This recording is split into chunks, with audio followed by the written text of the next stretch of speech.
Bonjour et bienvenue sur Codable avec François Jolin. Aujourd'hui on va s'intéresser à l'affaire Pegasus, le logiciel espion développé par la société NSO, vendu aux États pour pouvoir espionner des terroristes, des pédophiles et aussi beaucoup de citoyens. On verra comment se fait-il qu'un logiciel soit légal, un tel logiciel soit légal, et on verra surtout tout l'historique de cette affaire qui date depuis 2016.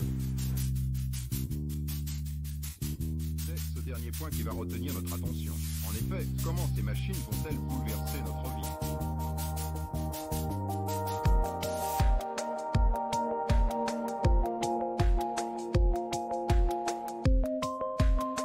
Forbidden Stories et Amnesty International viennent de révéler le projet Pegasus.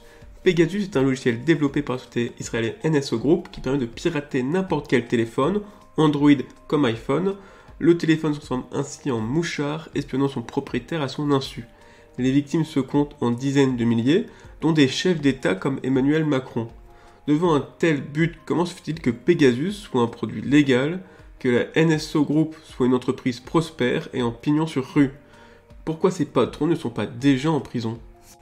Alors dans l'univers du piratage, NSO Group est un peu une entreprise à part. Déjà parce qu'ils sont légaux, c'est une entreprise, ils piratent et ils sont légaux, on verra pourquoi. Et deuxièmement parce que c'est un peu la Rolls-Royce du piratage.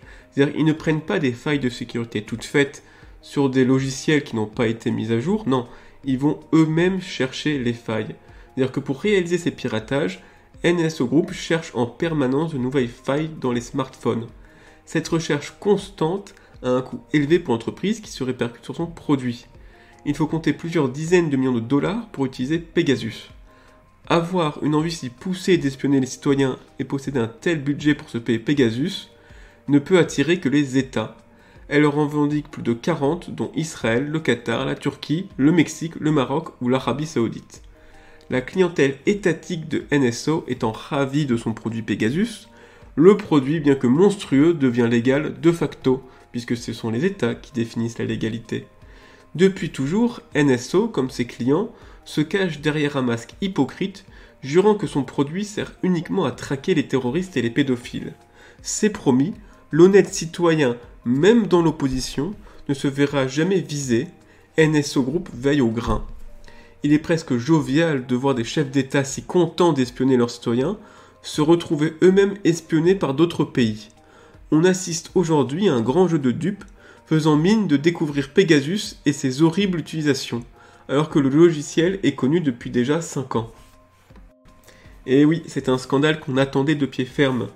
Pegasus se fit connaître dans le milieu de la cybersécurité dès 2016.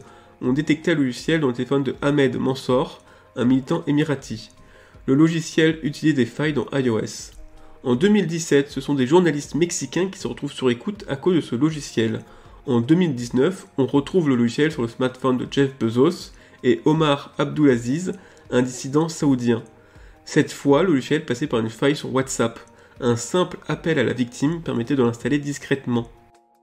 Bref, toute la communauté de cybersécurité connaît Pegasus et le peu de morale de l'entreprise de NSO Group. Il fallait cependant attendre plus de preuves pour faire vaciller la défense de NSO et de ses clients étatiques. Avec le travail de Forbidden Stories et Amnesty International, c'est chose faite. Ils viennent de publier la liste de 50 000 victimes du logiciel, incluant des hommes politiques, des journalistes, des militants et des chefs d'entreprise. Il faut bien évidemment espérer que NSO paye pour ces pratiques affreuses, mais il ne faut pas être naïf. Les États semblent avoir un budget illimité pour nous espionner. Ils sont prêts à payer n'importe quelle entreprise pour se faciliter la tâche. Or, de telles entreprises, il y en a. Il y a Celebrite, société israélienne qui commercialise un boîtier capable d'aspirer toutes les données d'un smartphone. La France en a commandé pour 7 millions d'euros. Il existe aussi Palantir, société américaine qui vend un service pour écouter et espionner une population sur Internet.